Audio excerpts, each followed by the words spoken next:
Déclaration des députés nationaux de l'espace Grand Katanga réunis au sein du Rassemblement des députés katangais en sigle RDK.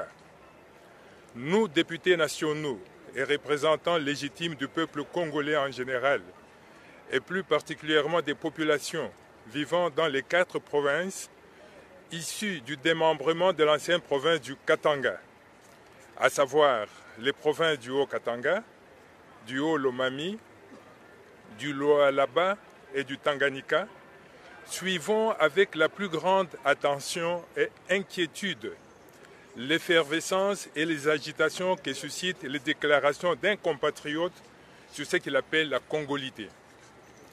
La congolité, dans l'entendement de ce compatriote, s'exprimerait en termes de pourcentage de la nationalité. 100%, 50%, 25%, 12,5%, 6,5%. Et donc, selon lui, ne peut accéder à la fonction de président de la République que celui qui est né de père et de mère congolais, c'est-à-dire 100%.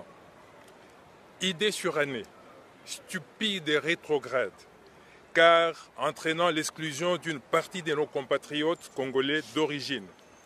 Il a été démontré que la division et l'exclusion ne construisent jamais une nation. Nous rappelons que dans un environnement démocratique, pour accéder à un mandat électif, le choix revient au peuple souverain.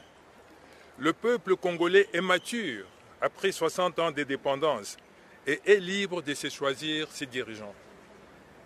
Le concept de la congolité est dangereux, car prédicteur des scènes de violence que rappellent les sombres moments de l'histoire de l'humanité, avec des idées saugrenues du nazisme, la pureté de la race aryenne, l'apartheid, l'ivoirité, le délit de faciès, avec comme conséquence probable des guerres civiles, des génocides et des épurations ethniques que le monde a connues.